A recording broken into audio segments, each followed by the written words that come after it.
Good morning and welcome to PWR Today. It is Thursday morning. Good morning. It is June 18th, 2020. I'm the man they call Meathead, and normally on a Thursday morning, you'd be listening to myself and you'd be listening to, well, a guest, that I'd have on the program. He's been pouting a little bit. He is the owner, creator, and facilitator, or the impetus. He's the muse. He's the man that put it all together, the Pro Wrestling Report, Dameon Nelson. But, Dameon, are you there? No, you're not there.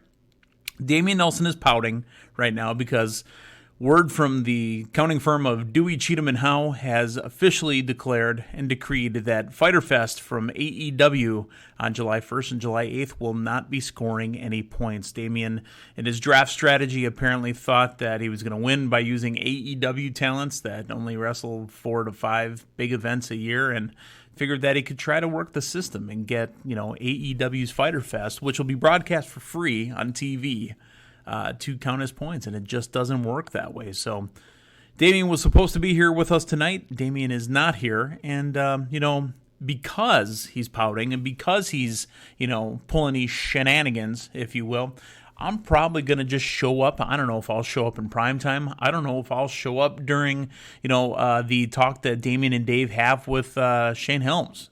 I'll just show up somewhere this weekend, and I'll make sure that we get this draft update out there. And we've got some details coming from the draft as well. I do know that the first official trade could be coming as well. There is something in the works, some serious negotiations. If you're following David Hero on Twitter, there is some injuries on some of the rosters. I know that Drew Bay has Edge, and Edge is out injured. I actually have Jinder Mahal, who is injured as well. Things could be happening. A lot of things popping.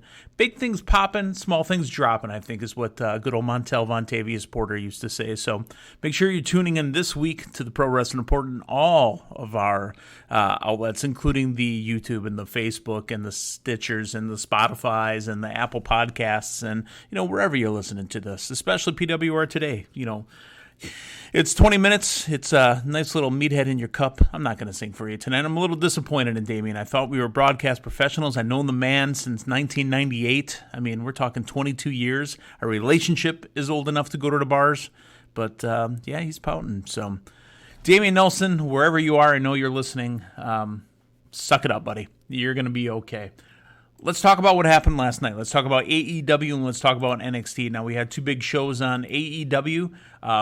Had more build towards their Fyter Fest, and they opened up the show with a really nice tag team match, and it was for the tag team championships. My team, the team of Omega and Page, took on the Natural Nightmares, which is QT Marshall and Dustin Rhodes, accompanied by Brandy Rhodes, of course.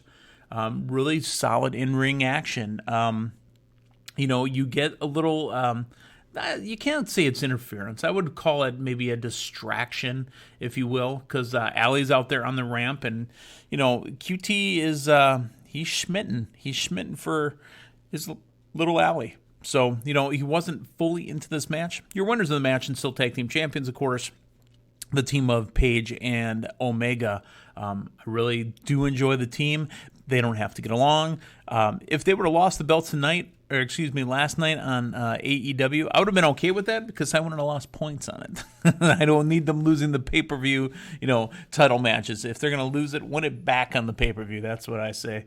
The number one ranked MJF, who is actually the number one contender right now. I mean, if you think about it, his career in AEW, he's only lost one match. He's undefeated in 2020. He's got Wardlow with him, of course, taking on Billy. Can't call him Gunn, taking on Billy, the leader of the Gunn Club, accompanied by, of course, Austin and Colton Gunn, Billy's boys. And, I like some of the stuff that happened in the match. Of course, Billy going back and getting MJF from down the tunnel, bringing him back in. I really enjoyed it. There was a pull apart, actually, at the end of this match, too, which I thought was great. MJF plays the entitled, smug, condescending prick pretty well. I don't like him cussing out the kid, which is something I believe he did last year. It might have been earlier this year, but other than that, the I'm better than you and you know it thing works for him, and I really do see a future champion on MJF. But MJF the winner over Billy, don't say Gunn. Alex Marvez interviewed Les Six Gods backstage. Les Six Gods obviously is Chris Jericho and Sammy Guevara, the Les Six Gods. And you want to know why Blood Orange was juiced all over the ring last week? Everybody loves Orange Cassidy, but he had the audacity to interrupt the Inner Circle twice. Well, that makes sense. I absolutely love Jericho is the number one guy in this company. Moxley's the champ. I would still say he's number two, but Jericho is the number one guy. And he said, you know what? This Orange Cassidy kid, I'll work with him. It kind of reminds me of what Flair used to do through his time through the NWA and through his time in early WCW. If there was a guy that he wanted to work with, it didn't matter where he stood unofficially in the pecking order in the company. Jericho's going to work with Orange Cassidy because Orange Cassidy is over right now. So I absolutely love that, after all the stuff that happened last night on AEW Dynamite, Jericho and Orange Cassidy are going to have a match at Fyter Fest, and I think it's fantastic. I'm excited to see it. TNT champion, the American Nightmare, Cody, with Arn Anderson, of course, took on a man who answered Cody's open challenge, and it was the former NWA television champion, Absolute Ricky Starks. It's possible this man doesn't have a contract in the company. It's possible he signed a one-night deal, or it's possible he actually did sign a deal with the company. But, he said he was going to bring in people from not just AEW, other people to work with him and try to come for the TNT Championship. Cody's going to make that belt worth something. And, he said it beforehand, and he's doing it right now because he's out there defending it. And he's even giving guys like Absolute Ricky Starks a chance to get at that belt. Didn't win, but, Cody, you're still champion. Jim Ross obviously tips his hat to both men. It was a barn burner. Tag team match with the Young Bucks, Nick and Matt Jackson, going up against Superbad Death Squad. That's Superbad Kip Sabian and Jimmy Havoc with the bad girl, Penelope Ford. Standard match for me, the Young Bucks. I'm all for a super kick party. However, super kicks are getting a little old to me. I mean, I'll be completely honest with you. Super kicks are getting a little worn out for me. I would love to see more moves. There were some amazing moves out of the Bucks in this match. There was one where, I don't know if it was Nick or Matt, but it was like rope to turnbuckle to rope and jump. I mean, they just bing, bing, bing. How did these guys stay balanced on these ropes? I mean, it's nothing more than an elevator cable with, tape or a covering over it. These guys are just going from one spot to another. I absolutely enjoyed the the video clip from earlier in the day with Taz and Brian Cage.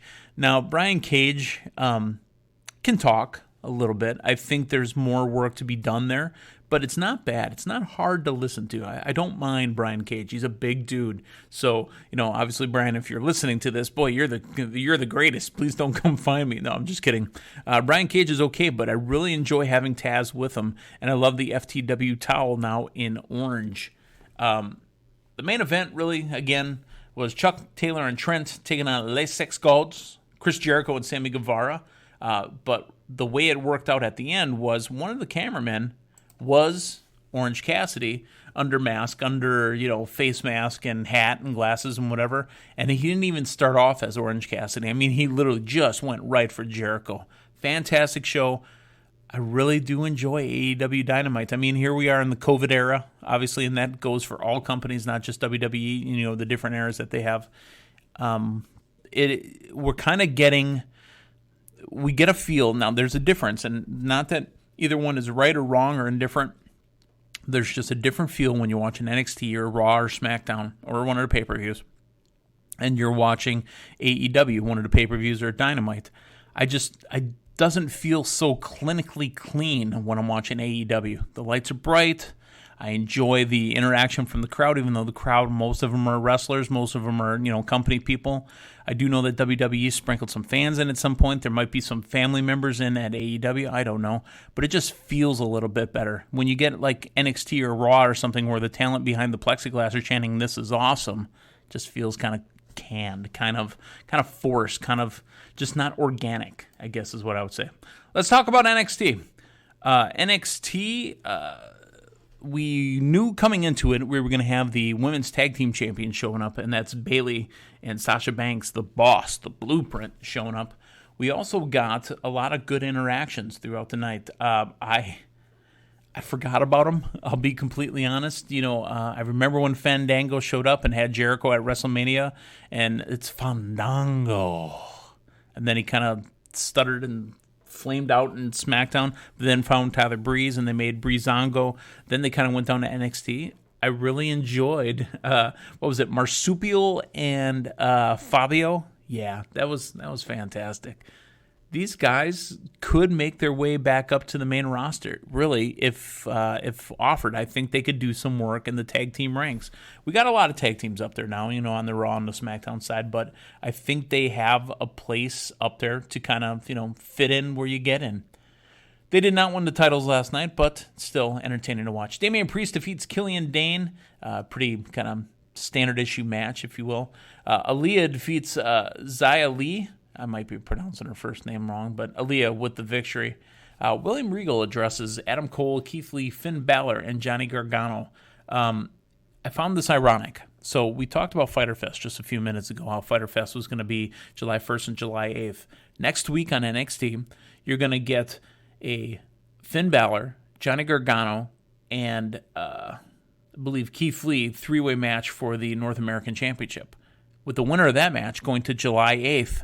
July 8th, huh? Let me guess, you're going to have that in your main event against NXT or AEW's Fyter Fest against Adam Cole, a winner-take-all. So we will have, apparently, according to the way this is set up, a dual champion. Somebody's going to be the NXT World Champion and the North American Champion. So a little interesting there. Dakota Kai defeats Kaden Carter. Again, a match that seemed by the numbers, if you will. Bronson Reed defeats Leon Ruff. Now, Bronson Reed made short work of him, and he actually challenged Karrion Kross to a match next week. Wow, that's Karrion Kross is white hot right now, and I can't believe somebody would call him out because, hey, Bronson Reed, nice knowing you, pal. In the main event, Tegan Nox and Shotzi Blackheart brought a neck brace, breakneck pace, boy. You can tell that, it's early in the morning. I'm just not paying attention here. Against the women tag team champions of Bayley and Sasha Banks. At the end, champion Io Shirai, I'll call Linda and see how it's supposed to be pronounced because the two of us kept stumbling over and over. Broke it up because apparently she didn't, I don't get the interaction. I know it was sold to us by the commentators why she was out there defending the gold and black brand, but it's not Survivor Series. I don't think they have that hardcore of a brand loyalty right now. I really just think there might be something set up with maybe Sasha or maybe Bayley as far as the women's championship, or Io Shirai heads up to one of the brands and maybe beats Bayley for the belt. I don't know. Folks, again, make sure you're sticking tuned to the PWR, the Pro Wrestling Report. We've been around over 22 years. Get on YouTube, get on Facebook, get on Fight TV if you haven't. We're great partners with Fight TV as well. Plus the collar and elbow brand.com. Make sure you get in your t-shirts. If you use PWR 360, you'll get 10% off of anything you buy over there. For Dameon Nelson, who, again, pouting and didn't show up tonight. I did a solo show all by myself this morning, not tonight. Again, I know the sun is just coming up, but it still feels like night. So for Dameon Nelson, who is sitting in the corner in the dark chewing on wet cigarette butts, I'm the man they call Meathead. Thanks for stopping by. So long, everyone.